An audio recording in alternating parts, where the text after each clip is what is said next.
আর আগেও একটা ক্লাসে সেটা হয়েছিল, প্রথমে বুঝতে পারিনি।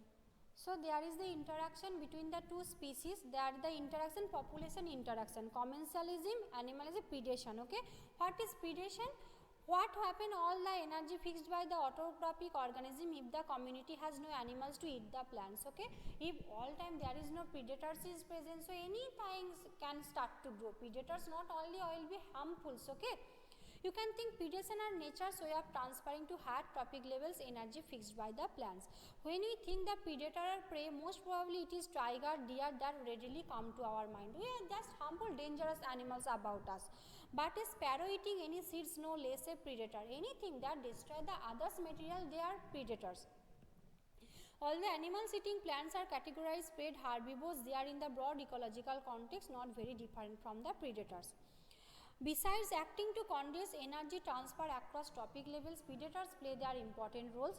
It is predators not harmful, they take some foods, mean there is the number of increase, that is overcrowding this position, this condition, they are controlled by the predators. They keep prey population under control, but for the predators, prey species could be instability. When certain exotic species introduced into the geographical area, they become invasive and start spreading fast because the invasive land does not have its natural predators. They goes to spreading rapidly in the millions of the hectares of the regland. Finally, invasive cactus brought under the control of one cactus feeding predators. Okay, so predator is too efficient and over exploitive to its prey, then the prey might become extinct, and following the predators also be extinct or lack of the food. Okay, so this is the predators, mean they gives they either the food is present, they are present, it is not present, it is not does not present.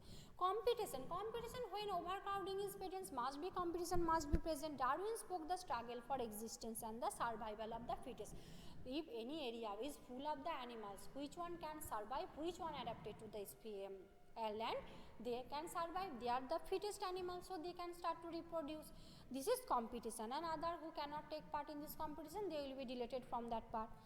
It is generally believed that competition occurs when closely related species compete for the resources are limiting, but that is not entirely true. Firstly, totally unrelated species also, not only all time that same type of species do their competition. Some species you also take fish, meat, some animals also take that. So same type of feeding habit the containing animals also competitor of yours. Okay. And next one, parasitism. The parasitic mode, you know that they depends on the totally another animals for their food and parasitism. Taxonomy groups from plants to higher vertebrates. Many parasites evolve to host specific. Host and parasite. Host does not get any type of the advantages from the parasite, but parasite takes the important materials from the host bodies. Next one, that is the commensalism, is the interaction of one species benefits other, that is not harm or benefit. Okay, the orchid that is growing on epiphyte or mango branch and branches on the back of the whale benefit neither mango tree nor the whale derives from the apparent difference. The commensalism means two animals are present, but both are not benefited, both are not get any type of the harms. Okay. Mutualism is the interaction benefits of the both interactions. Both are lichens, algae and fungi, both are affected and both are interacted with each other. Okay, so this is the important part of the population interaction and population growth. You can age pyramid. This three part is the most important in this chapter. Okay, bye everyone. This is up to for the today. We will continue. Then only one chapter is left, biodiversity and conservation. We will continue in my next video. Okay, bye.